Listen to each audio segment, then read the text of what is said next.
Ուշագրավ է թերթի մեջ վերումը Վահան Հարությունյանի խոսքից, որի ցուցմունքի հիման վրա էր ի սկզբանե կառուցել Վանոյի մեղադրանքը։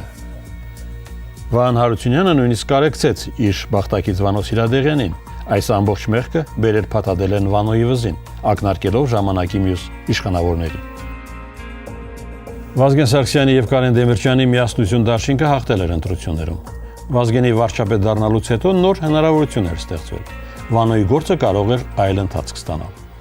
Հոկտեմբերի 27-ի ոչրագործությունը, սակայն ամեն ինչ շրջեց գլխիվայր։ Վանո Սիրադեղյանի կալանավորումն արդեն տեխնիկական հարց էր։ Գլխավոր դատախազ Բորիս Նազարյանը ապրիլի 4-ին ազգային ժողովում էր, նրան անձեռնմխելությունից զրկելու պահանջով։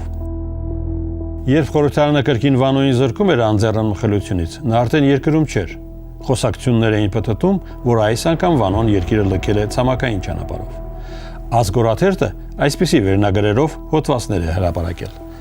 Վանո Սիրադեղյանին ազգային ժողովի համաձայնությամբ պետք է կալանեն, եթե իհարկե նա հանրապետությունում է։ Արտում քամի չեն փնտրում, կամ մեկ ուրիշը։ Ուզեր թե չուզեր Վանոն պիտի փախուստի դիմեր։ Իսկ մամուլում տարածված լուրը, թե ՀՀՇ վարչության նախագահ ազգային ժողովի падգամավոր Վանո Սիրադեղյանը այրումով արտասահման է մեկնել, հերքեց այրումի երկաթողային կայարանի ոստիկանության բաժանմունքի մայոր Տելեմակ Ալեքսանյանը։ Չկա նաև որևէ փաստ, որը հաստատեր Վանո Սիրադեղյանի նոյեմբերյանում ապրող իր հարազատներին այցելելու մասին խոսակցությունները։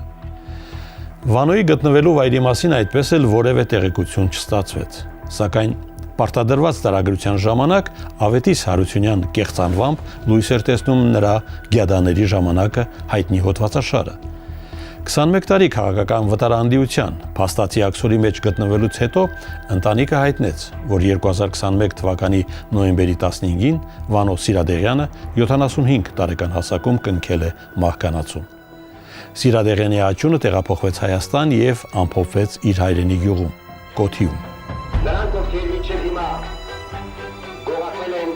Փողոցային հեղափոխականից պետական գործիչ դարձած անհատի ու քաղաքացու դրամատիկ կերպար։ Այդպիսին էր Հայաստանի անկախության առաջին տարիների հակասությունների, միֆերի ու իրականության խառնածին գործիչ Վանո Սիրադեղյանը։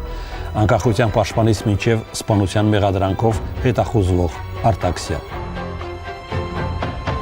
Վանո Սիրադեղյան գրողի, հռետորի, ժողովրդական տրիբունի քաղաքական գործչի, նախարարի ու քաղաքապետի, հետախուզվողի ու աքսորիալի բազմադեմ ու հակասական կերպարը արտացոլում է նորանկախ Հայաստանի բարդ ու փորձություններով լեցուն ճանապարհի սկիզբը,